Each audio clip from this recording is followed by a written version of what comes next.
Hey, everybody, this is Surayya from Purposeful Professional Media, the podcast for the people, your career, and the culture. Today is another Surayya Solos, and sometimes we like to discuss not only the culture, but popular culture, right?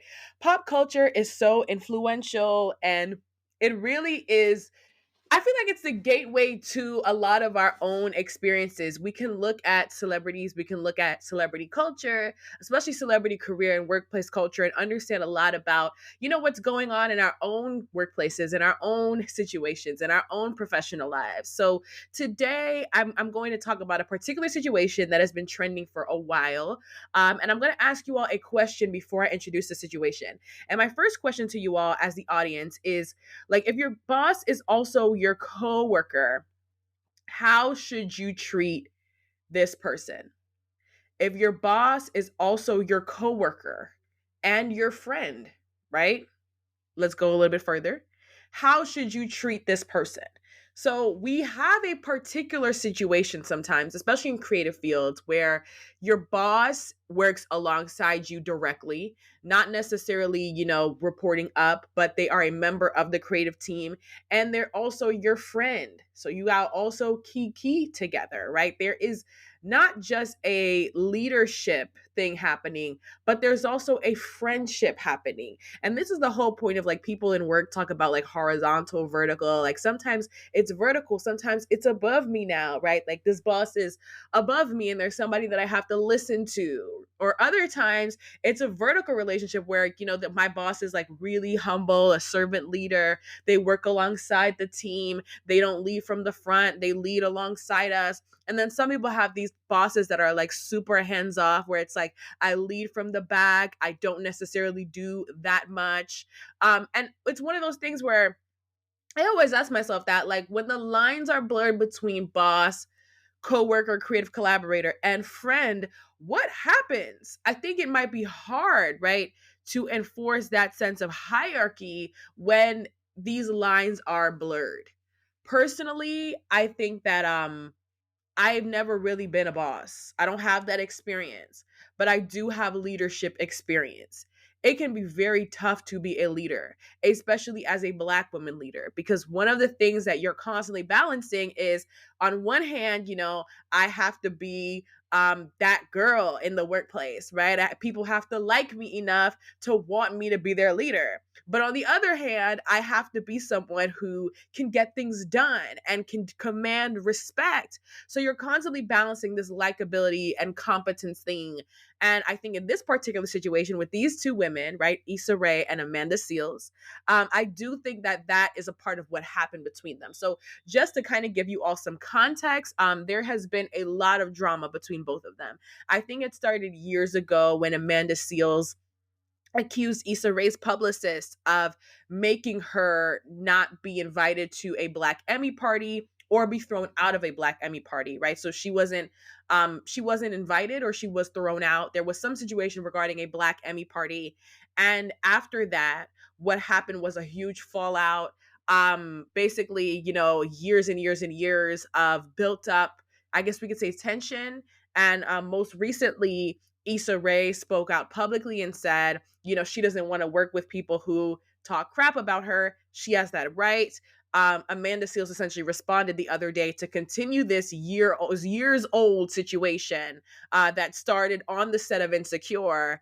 To continue it by saying, Issa put her hand in her face. And there was a lot of back and forth. There's been a lot of back and forth. And I think that I want to focus on the lesson. I don't want to necessarily focus on the drama, because as someone who's running a careers podcast, I think there's a lot that we can learn from these women. There's a lot that we can learn from this particular situation. So I'm a fan of both of these women. I just want to put it out there. I'm a fan of both Issa Rae and Amanda Seales. I think both of them are extremely talented. But I do think this is a common case of when lines blur. What do we do? Are you my coworker? Are you my boss? Are you my friend? And on the set of Insecure, Yes, Issa was the showrunner, which is like the executive producer of the show, the creator. We do know that Insecure was based off of her original YouTube series, Awkward Black Girl.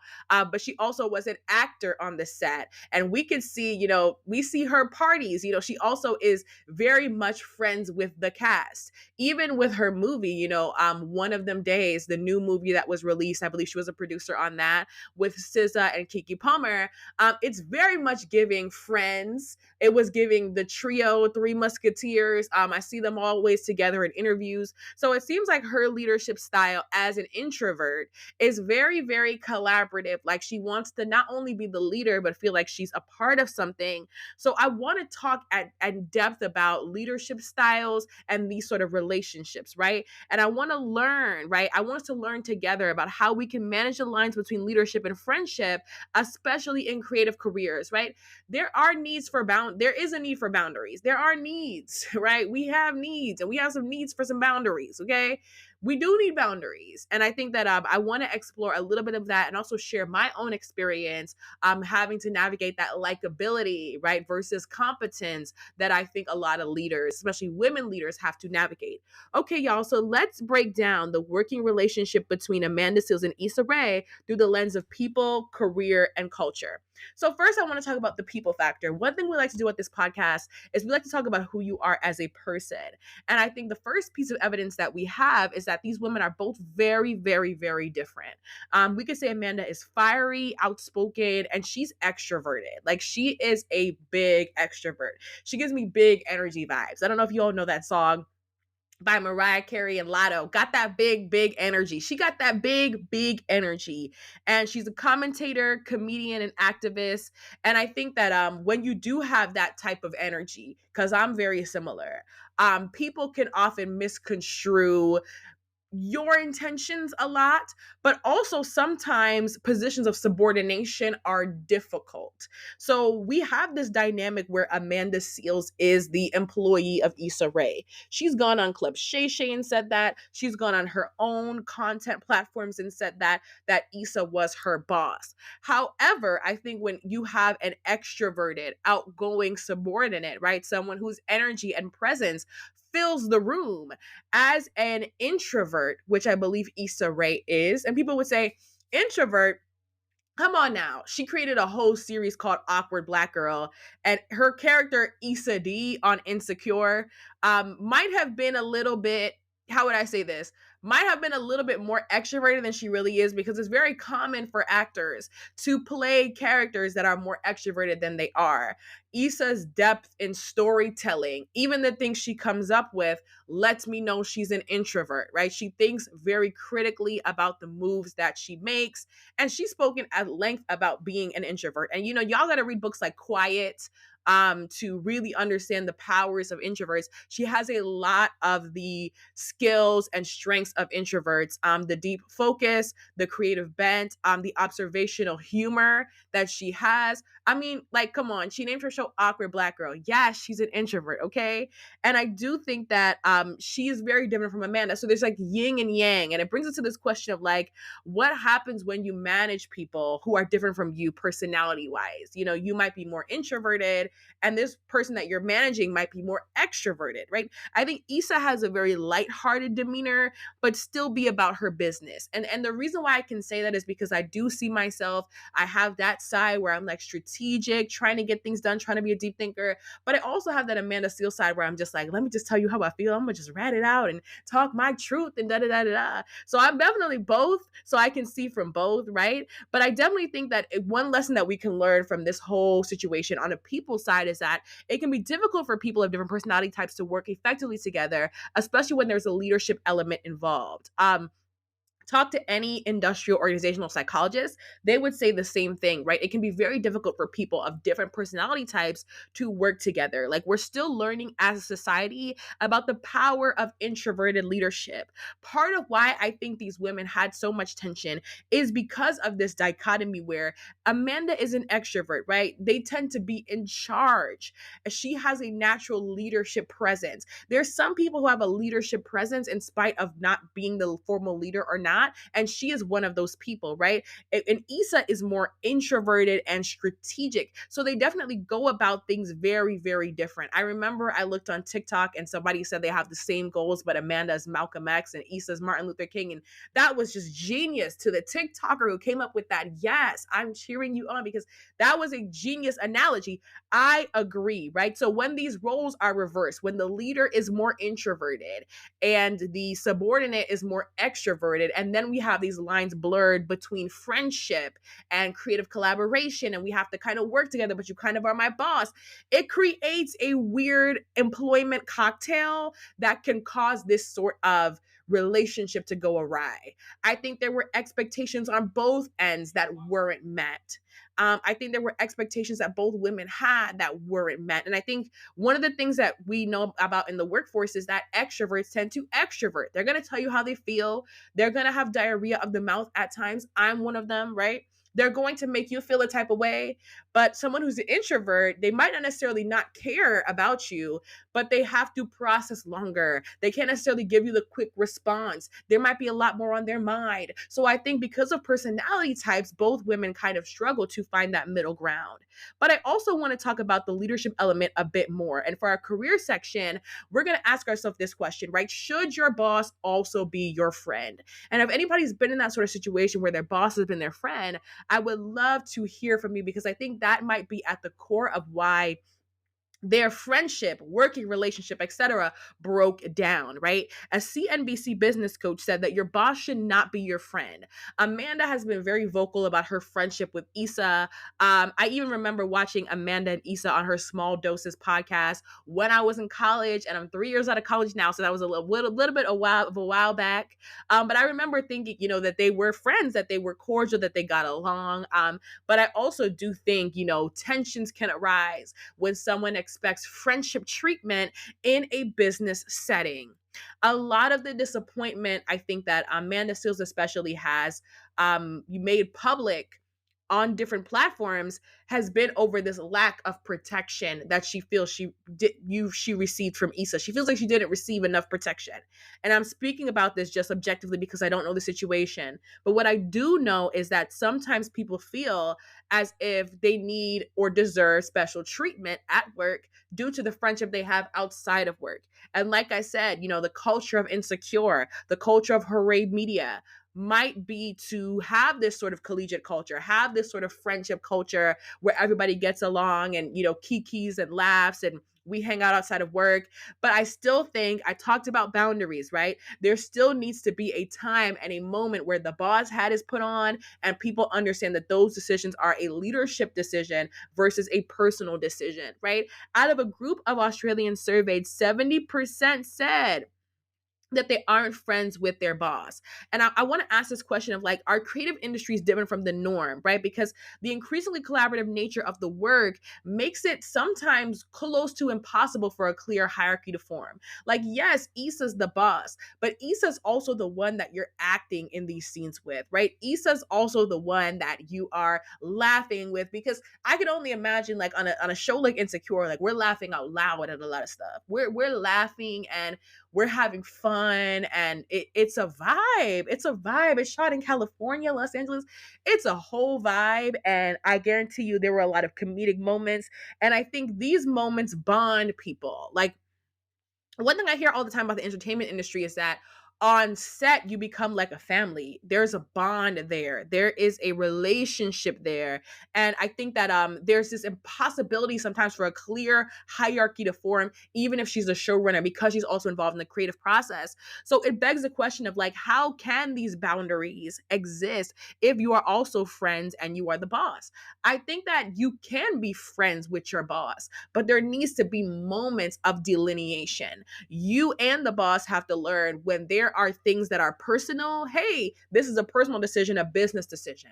I also think you have to recognize that the stakes might be way higher for this friendship, meaning that if business goes awry, you have to be comfortable with losing the friendship, right? Because I think sometimes people get in their feelings over a lot of things. So, on the career front, you kind of, having a boss and a friend aren't in one person is necessarily ideal, right? But sometimes it does happen. And when it does happen, there needs to be a clear delineation between, okay, this is where I'm wearing my boss hat and this is where I'm wearing my friendship hat. They're not one and the same, they are a bit different. And last but not least, for our culture section, I want to talk about, prioritizing diversity, equity, and inclusion, which I think is probably the third layer of disconnect between both women, right? So both women prioritize diversity, equity, and inclusion, DEI, albeit in different ways. Issa is a staunch advocate for representation in Hollywood. Her box office hit One of Them Days, starring SZA and Keke Palmer, will be used to prove to execs, right? And has already been used in reference to prove to execs that our stories are in demand, right? Amanda, with her social political advocacy and thought provoking commentary, does the same. Goes back to that Martin Luther King, Malcolm X analogy, right? When we are in a moment of Black Hollywood, which is so small. And I think one of the conversations we have a lot on this podcast, and I talk to my guests all the time about, is about the importance of representation and the fact that you can be in environments that you are maybe one of few or one of the only, right? There is extra pressure to be an advocate for diversity, equity, and inclusion. And I'm sure for those who understand DEI, understand that there are many layers to DEI. There are some people who believe that DEI really should be primarily working within the system to create that change. So thinking about like legislation like the Crown Act, which banned natural hair discrimination in California. Think about even like organizational policy work. A lot of consultants and chief diversity officers work to get, fairer, more inclusive policies and programs. But there are other people who, let's think of like Amazon labor union energy, right? They see what's unfair and they want to create an organization external to the organization to put some pressure on the organization to change. So we can think of like labor unions. We could think of like collective organizing. I do see a lot of that mindset in the DEI field as well. So I think when you have two women who both believe in diversity, equity, and inclusion, they might not say DEI, but the remnants of DEI are on their work in both positive ways, seeing things very differently, right? On the one hand, we have Amanda Seales, who is very entrepreneurial, who is very much like, I own my stuff. Smart, Funny, and Black, which is her game show, is very much like, I do my own thing. And then we have Issa Rae, who is very much, I am working within Hollywood to pave a way for greater inclusivity within this system. There can be a clash of the titans because think of it this way. Would your average entrepreneur be comfortable in a corporate workplace? Maybe they would, maybe they wouldn't, right? It's not a zero-sum game, but some people are so strongly entrepreneurial that they really do have to go their own way to feel fulfilled, while other people can succeed and they can succeed at working within traditional systems. So part of the disconnect between both women is that they definitely orient their careers differently. And I wanted to have a broader conversation about culture and diversity, equity, inclusion, right? In the DEI field, this is exactly what's happening. What's happening is that we're organizing and orienting our careers completely differently, right? Some of us feel like DEI needs to look like the business case. We need to apply it to metrics and we need to apply it to the bottom line, the profit and loss, to prove that it matters. Others feel like DEI is something that is more intrinsic. It's more like humanistic, belonging, a heavy mental health focus, a heavy wellness focus. And I would say both approaches are right, but they can cause a rift. We see the rift in the field now where people are now asking for DEI to have standardized metrics the same way that the sustainability sector has, to gauge the success of initiatives across the board. So that is happening where we're clashing of the titans, right? We're trying to find different ways of seeing the same core issue and bringing it to the forefront. I think culturally as well, right? It's the inside the system approach versus the outside the system approach. And we see this even with entrepreneurs. We have some entrepreneurs, I hate this, but shaming people in corporate. Everybody is not super entrepreneurial, and that is okay. For those who are in entrepreneurship, know how tough it can be.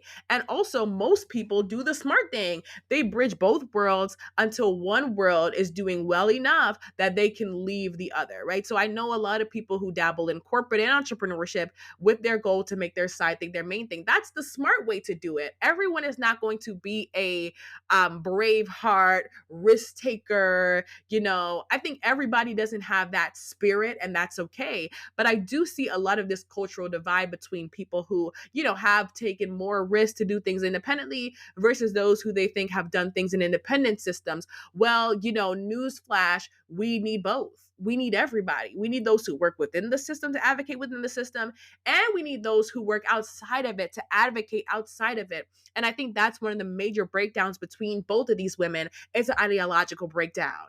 It's the fact that they want similar things and they are similar underneath, but they go about it two different ways. And I think in those moments, there can be this buildup. And people would say, Surayya, how did you get this from just the recollection of, the events? I've watched both women talk, at not at length about this, but at this in different ways. And as someone who's worked in business, right, these are the three areas that I think resulted in most of the breakdown between both of them. So I do want to ask you all a question, right? What do you think, right? What do you think, this is purpose of professional media. So we're really always trying to find the purpose in something. Do you think Amanda is wrong in this situation? Is Issa wrong? And what can this teach us about work and friendship at work? What can this teach us about different leadership styles, being an introvert and extrovert, or even, the outside the system approach to DEI or careers versus the inside the system approach, right? What can this teach us about the different ways that we see things and how they can even cause relational breakdowns inside and outside of the workplace? So I want to hear from you all. Let me know in the comments. Like, comment, subscribe, join the conversation. And this is Surayya from Purposeful Professional Media, the podcast for your career, the people, and the culture. Okay, I'm out. Bye.